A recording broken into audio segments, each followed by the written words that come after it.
comment est-ce qu'on peut vraiment savoir si une entreprise est en bonne santé? Aujourd'hui, on va décoder ensemble l'analyse financière pour transformer ce qui peut ressembler à une montagne de chiffres en une histoire claire et compréhensible. En fait, tout part d'une question qu'on s'est tous déjà posée: à quoi reconnaît-on une entreprise qui se porte bien? L'analyse financière, c'est justement l'outil qui va nous permettre de regarder sous le capot et de voir ce qui se passe vraiment. Pour y voir plus clair, la meilleure façon de voir l'analyse financière, c'est de l'imaginer comme un diagnostic. Oui, un peu comme un check-up complet chez le médecin, mais pour une entreprise. Concrètement, ça veut dire quoi? Eh bien, on prend tous les documents comptables et financiers et à partir de là, on essaie de comprendre où en est l'entreprise aujourd'hui, d'interpréter ses performances passées et surtout de se projeter dans son avenir. C'est un peu comme une boule de cristal, mais basée sur des faits bien réels.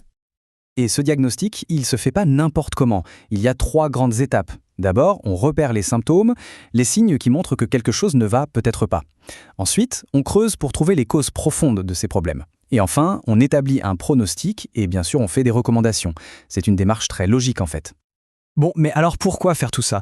Pour qui est-ce que cette analyse est vraiment utile? En réalité, elle sert à 2 types de personnes. D'un côté, il y a les dirigeants de l'entreprise eux-mêmes. Pour eux, c'est un véritable tableau de bord. Ça leur permet de piloter et de prendre les bonnes décisions. Et de l'autre côté, il y a les partenaires extérieurs, comme les banques ou les investisseurs. Pour eux, c'est une manière d'évaluer le risque avant de prêter de l'argent ou d'investir. 2 points de vue différents, mais un même besoin de clarté. Alors, si on se place justement du point de vue de l'entreprise, on voit que l'analyse financière est liée à ses objectifs les plus fondamentaux. Finalement, tout tourne autour de 3 impératifs. Premièrement, assurer la continuité, tout simplement survivre. Deuxièmement, être capable de payer ses créanciers, ses dettes. Et troisièmement, pouvoir récompenser les actionnaires, ceux qui ont mis de l'argent dans l'entreprise. L'analyse financière, c'est la boussole qui aide à naviguer entre ces 3 grands objectifs. Allez, on rentre maintenant un peu plus dans le concret avec le premier outil majeur de l'analyste, le compte de produits et charges, qu'on appelle aussi le CPC. Pour faire simple, le CPC, c'est un peu le film de l'activité de l'entreprise sur une période donnée, en général une année. Et comme dans tout film, il y a une fin, soit c'est un succès, avec un bénéfice, soit c'est un échec, avec une perte.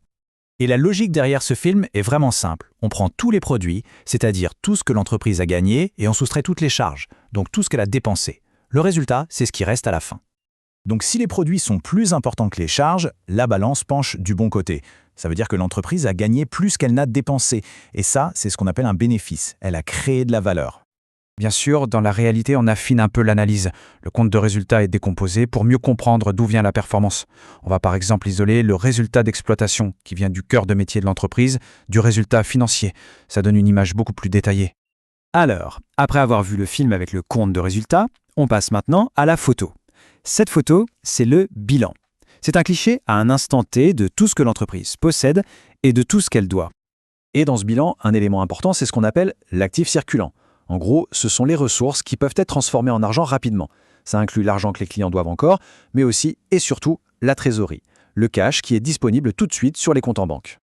Mais attention, il ne faut jamais oublier qu'une entreprise, ce n'est pas quelque chose de figé. Le bilan, c'est la photo, d'accord? Mais l'entreprise est en mouvement constant. Il y a des flux qui rentrent et qui sortent en permanence. De l'argent, des marchandises. C'est cette dynamique qui fait vivre l'entreprise.